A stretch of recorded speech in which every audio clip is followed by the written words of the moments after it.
All right, let's jump straight into this. I want you to picture a scenario that is incredibly common, yet we rarely talk about it with the gravity it actually deserves. So, you've been working late, putting in all the extra hours, taking on new responsibilities, and finally, your manager calls you into the office. They give you the good news. Your hard work has paid off, you're getting a substantial promotion. It's a moment of immense pride and relief, right? A totally clear signal that your career is on an upward trajectory. To put a specific number on it, let's imagine your raise is exactly $12,000 a year. Before taxes, that's an extra $1,000 every single month flowing into your life. And the second you hear that number, your mind immediately starts calculating the possibilities. $1,000 a month feels like a massive financial buffer. It feels like breathing room. It really feels like the end of financial stress and the beginning of actual wealth building. So you celebrate, you adjust your direct deposit, and you move forward feeling victorious. But then, we fast forward. Let's move 12, maybe 18 months down the road. You sit down to look at your checking account, your savings rate, your overall financial picture, and this strange, deeply unsettling realization just washes over you. You got the raise, so why does your bank account look exactly the same? Why do you feel, paradoxically, even more stretched thin than you did before that extra 12 grand ever entered the picture? Well, this is the exact core mystery we're unraveling in today's explainer. To do that, we're going to walk through the raise paradox, clearly define lifestyle creep, and dig into the psychology of upgrading. Then we'll look at the true compounding cost, compare year 1 to year 5, and finally, talk about reversing the drain. Let's start with part 1, the raise paradox, or as I like to think of it, the mystery of the missing money. Which leads us directly into part 2, defining lifestyle creep and naming this invisible villain. Usually, when a large chunk of cash vanishes, you expect to see a trace, right? A massive, ill-advised luxury purchase, a sudden medical bill, or some major life event. But in the raise paradox, the money simply dissolves. You didn't buy a yacht, you didn't take a 6-month European vacation, yet that extra $1,000 a month is entirely spoken for. This is lifestyle creep.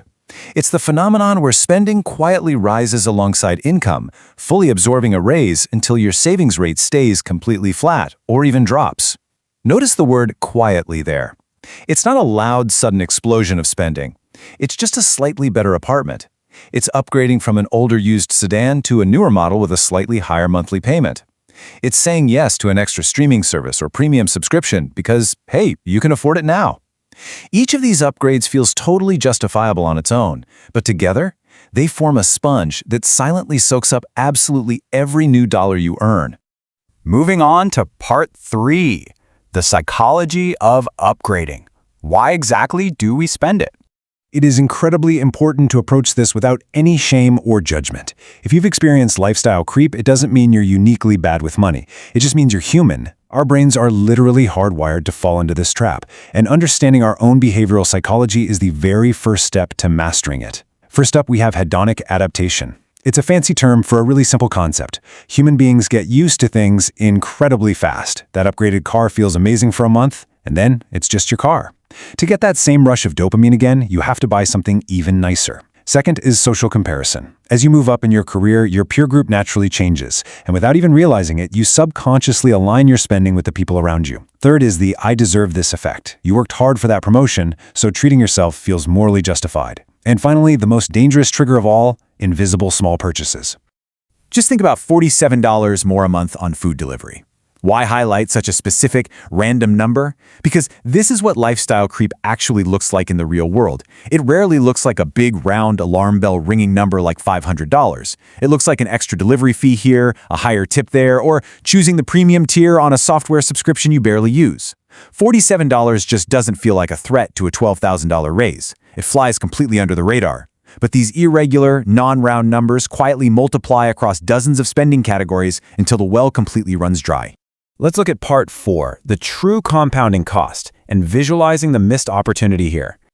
The real tragedy of lifestyle creep isn't just the vanished cash, it's the invisible opportunity cost. It's the future wealth that those dollars could have generated if they'd been put to work instead of just being absorbed into your baseline lifestyle. If we assume historical average market returns, that $25 a month on upgraded subscriptions, over 20 years invested, that's nearly $13,000. Our hyper-specific $47 a month on extra food delivery, that turns into over $24,000 in 2 decades. and a slightly higher car payment of just $150 extra a month, over 20 years, that absorbs over $77,000 of potential wealth. When you think about these numbers, you quickly realize that lifestyle creep isn't just costing you today's dollars, it's aggressively stealing from your future self. Which brings us to part 5, year 1 versus year 5. Really, it's a tale of two futures. So imagine two colleagues. They worked the exact same job, earning the exact same $12,000 raise on the exact same day. Let's call the first one Person A. They fall victim to the psychology we just discussed. They upgrade their apartment, lease a slightly nicer vehicle, and order takeout way more frequently. They allow lifestyle creep to absorb the raise. Then we have Person B. They acknowledge the raise, maybe they take a tiny percentage for a one-time celebration dinner, but then they strictly funnel the vast majority of that new monthly income directly into investments. They basically keep their lifestyle locked at its previous level. Let's trace their paths over a 5-year timeline. In year 1, immediately after the raise, their financial pictures look virtually identical. Person A has some shiny new things, Person B has some new lines in a brokerage account. But outwardly, there's no major difference. But by year 3, we hit the divergence. Person A is starting to feel strapped again, already waiting for their next raise, because their new lifestyle now requires their entire new income just to maintain it. Person B, however, is watching compound interest begin to snowball. Finally, we reached year 5, and the wealth gap is now a chasm. Person B has accumulated tens of thousands of dollars in compounding assets, providing immense security and freedom. Person A has identical earnings on paper, but zero added wealth to show for. So how do we fix this? Let's get into part 6, reversing the drain with actionable countermeasures. Understanding the psychology is vital, for sure, but without a concrete behavioral framework, that invisible drain is just going to keep pulling at your finances. These 3 steps are your shield. Step 1, automate a fixed percentage of every single raise directly to investments. This is the absolute golden rule. Paying yourself first. Before that new money ever hits your checking account where you can see it and mentally spend it, divert 50 to 75% of the raise directly into savings or investments. Because honestly, you can't miss money you never saw. Step 2, enforce a 30-day waiting rule before upgrading any recurring expense. If you want a nicer car or price your gym membership, force yourself to wait a full month. This effectively kills that "I deserve this" impulse buying. Step 3, conduct an annual subscription and lifestyle audit. Once a year, go line by line through your bank statements and ruthlessly cut the dead weight that has quietly attached itself to your baseline.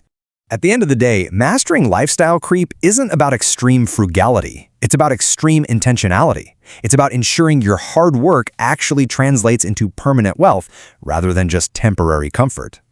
As we wrap up this explainer, I want to leave you with a direct challenge to evaluate your own financial timeline. Look back at the last time your income increased. Ask yourself honestly, how has your spending changed since your last raise? The answer might just reveal exactly where your missing money has been hiding.